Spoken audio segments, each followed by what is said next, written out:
So I was initially going to make a video for today about whether Acheron is still worth it in comparison to other main top damage dealing characters.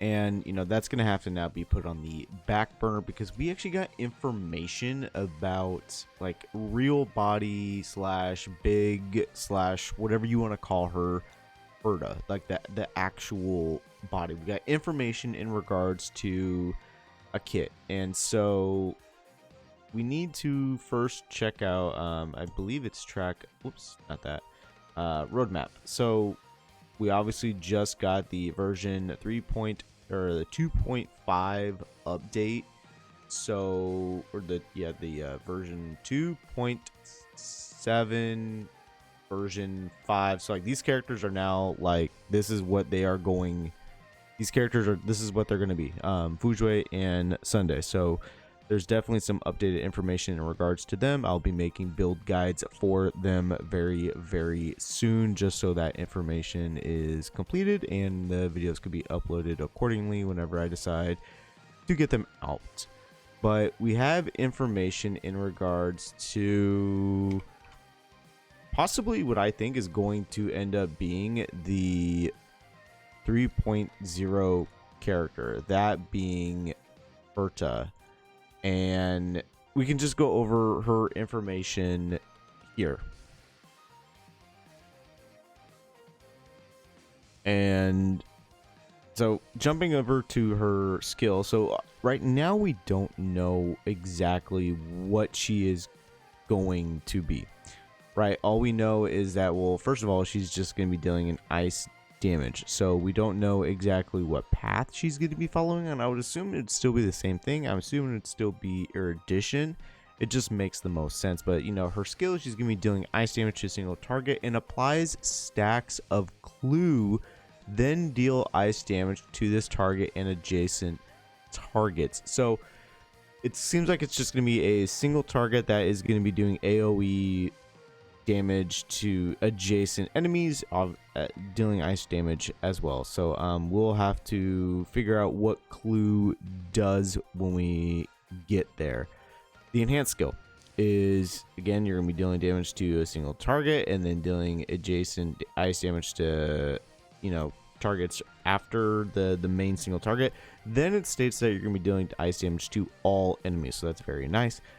The ultimate is dealing ice damage to all targets, then takes a turn immediately, increases attack, and gains one use of the enhanced skill. So that's very nice. You automatically get another turn after using the ultimate. That is very, very nice. And then, increasing your own attack, so like a little bit of an attack buff, while also being able to use your enhanced skill. That is actually really, really nice. So just by the looks of just these three, I don't know if you would call it like abilities, like it would just be skills, I guess, and the ultimate, I would assume she's going to be erudition as well. So jumping over to the passive, when using your enhanced skill, which is this one, increases the damage multiplier of the current skill based on the main target's clue stacks. Ooh, okay. So is there going to be an upper echelon of stacks that clue can, that can accumulate to?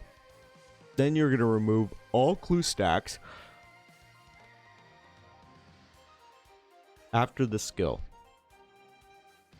Oh, okay. So, interesting. So is the key here just to keep using the skill, wait for the ultimate until you gain like a certain amount of clue stacks with the skill, then use the ultimate, and then go ahead and use the enhanced skill? Because once you do use that, like, yeah, you're increasing the damage multiplier, but then they're all removed after the skill is used. Every other erudition character in the team increases this effect by 100%. Okay, so this tells me that she is going to be an erudition character.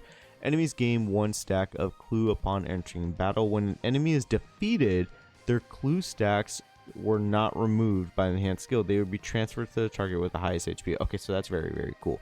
So let's say you have a, I don't know, like one of those big gorilla dudes and then a trotter, just an example, and you have one of the dogs or the hounds or whatever. So you have a hound, the ape, and then a trotter. So trotter has, let's say, 20 stacks of clue. I don't know if it will ever get to that point, but you know, that's just a baseline. Like, all right, let's say that's that. You kill the trotter, and you know, you haven't used your enhanced skill. You're saving the ultimate, just waiting because you don't want to use it. Then you use it, and now you have your enhanced skill.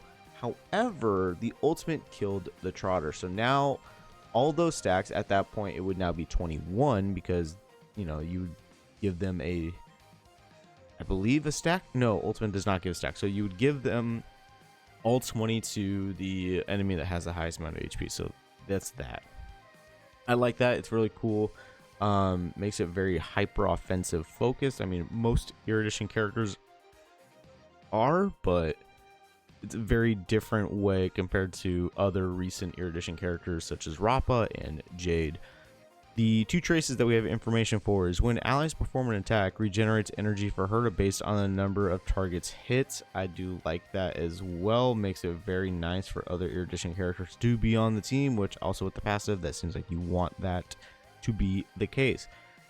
2 is if there are other Erudition characters on the cream, increases all allies crit damage. Alright, so honestly, this sounds like she's going to be working extremely well synergy wise with Jade, to be completely honest.